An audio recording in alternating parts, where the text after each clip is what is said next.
Hey guys, I'm Alex Sanchez and welcome to my channel and of course welcome to my playground. And today's video, i-review ko itong 3-in-1 3D brow set ng Shawil. So let's begin. Okay, dun muna tayo sa packaging. Ito siya, yung box. Ayan, ang kanyang nasa likod. Wait. Waterproof and long-lasting. This brow set creates perfect eyebrows that complements your eyes. Ayun, ang nakuha kong shade ay yung number 3, yung medium brown. Dapat, okay na naman tong shade na to, pero dapat mas, okay siguro ko yung mas light kasi yung sa kulay ng buhok ko, pero carry na rin ito, so, din na. Yung kilay ko ngayon, hindi ito yung gamit ko, iba yung gamit ko dahil lang sinabi ko nga sa inyo, hindi ko ito masyadong gamay.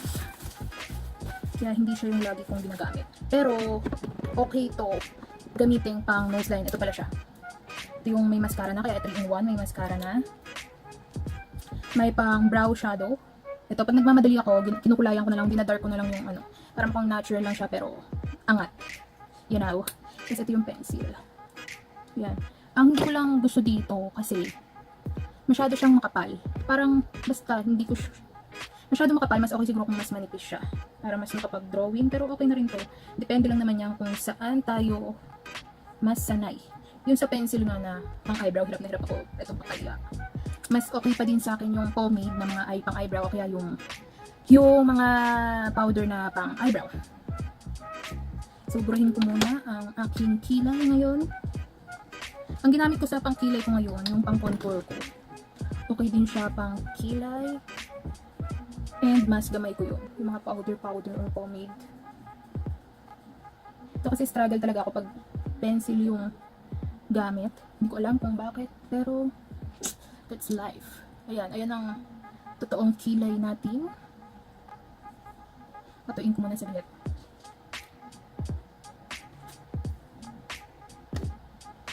Ito, mas madalas ko siyang magamit bilang pang nose line.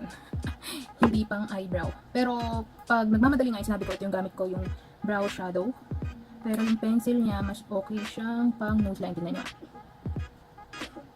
Ayan. Ayan.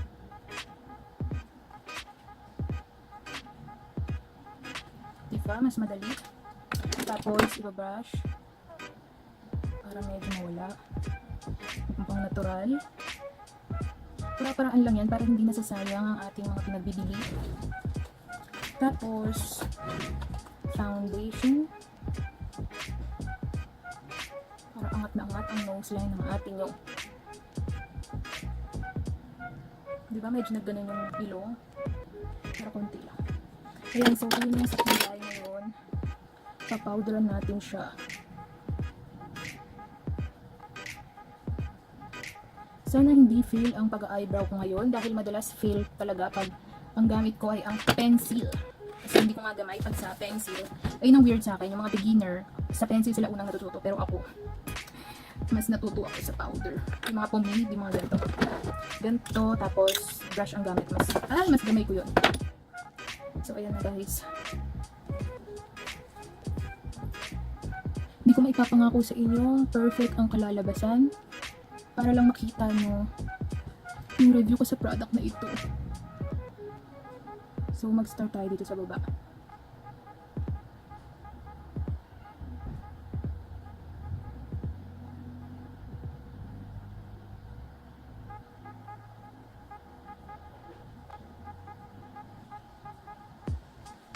So guys, pag nakilay, okay lang na makalat kasi yung concealer na yung bahalang maglinis yan. Kaya huwag kayong babaliw agad pag makalat ang pagkakakilay nyo dahil kaya yung i-magic ng concealer.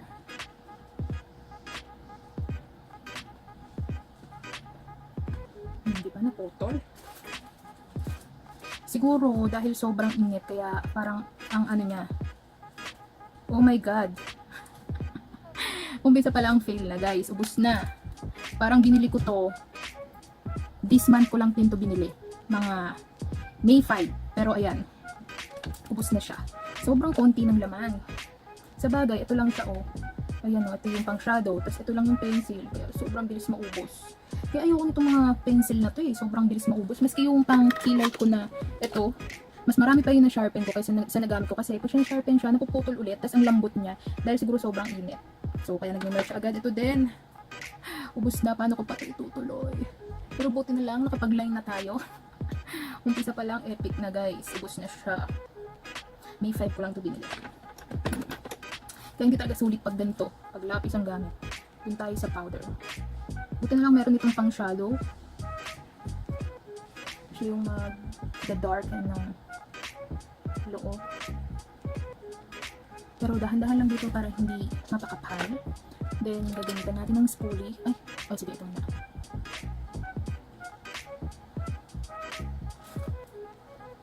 Para ma-blend lang muna siya. Yan ang ating hiwagang spoolie.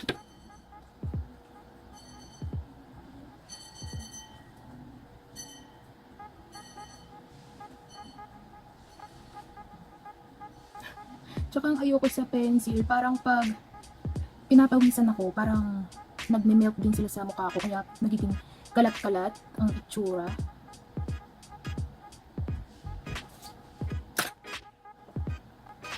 Hindi ko na siya maaanohan na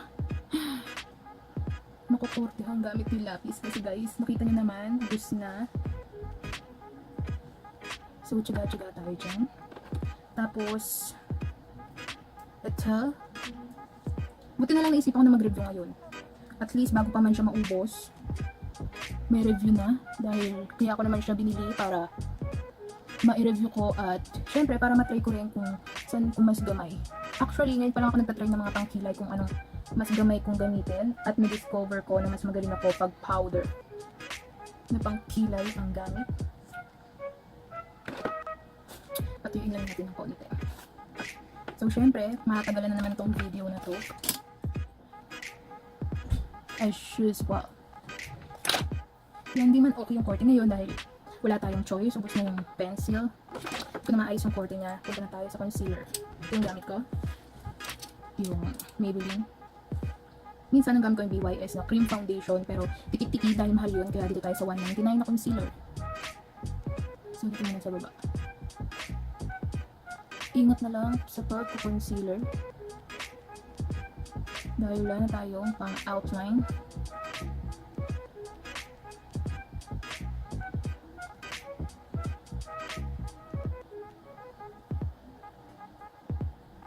Dumating na ako sa point na nababaliw na ako kasi hindi talaga ako makapagkilay. Sobrang struggle sa akin ang pagkikilay. Pero, totoo nga ang practice makes it perfect.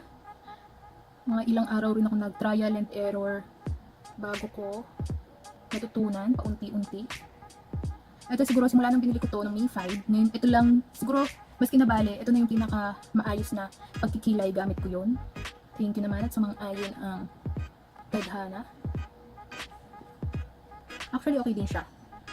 Kung gamay ka sa pencil. And, hindi ka lugay kasi 3-in-1 na nga. And yung price niya siguro, hindi ko natanda kasi hindi ko na mahanap yung resibo. Basta more or less, 300. More or less, hindi. Mga 288 ganon. Basta hindi siya lalagpas ng 300 at hindi aabot ng 300 sa aking pagkakatanda.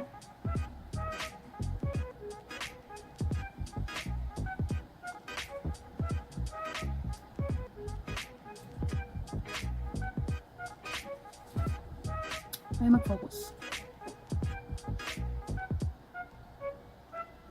Sabi ko sa inyo, kahit magulo yung pagkakakilay nyo, mariremedyohan nyo ng concealer. Kaya it's a must na gamitan mo ng concealer. Meron na lang kung ikaw yung magaling.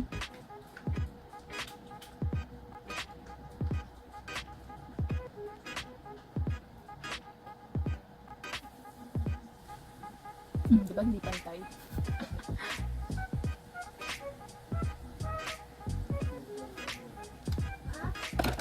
Kung hindi pantay, gamitan ito. Tapos yung dito, medyo lagyan natin ng concealer and huwag makakapalan yung dito para mas mukha siyang natural.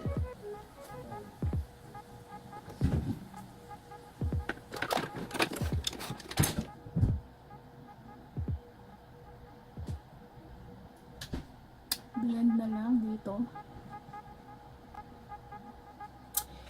So guys, I'll be back. So, ayun na yung kinalabasan. Okay naman siya. Actually, ngayon lang umokay yung pagkakakilay ko gamit yon dahil hindi ko talaga gamay yon, pero ngayon naman mukhang okay. Ang ayoko lang dito parang kumakalat siya pag nag-oily na rin yung pag nag-oil up na rin yung face ko, parang kumakalat siya, pero hindi ko alam kung dahil ba sobrang init lang yun or mali yung pagkaka-eyebrow ko talaga, or hindi ko alam. Pero mas rene-recommend ko yung powder na pang kilay sa mga may oily face dyan, pero ito okay naman siya. Actually, ngayon ko lang na-realize na okay siya. And ano pa ba sasabihin ko? Ayun, trial and error din kayo kung ano yung mas gamay nyo, guys, para ma-achieve ang kilay is life. So, that's it for today's video. Thank you for watching.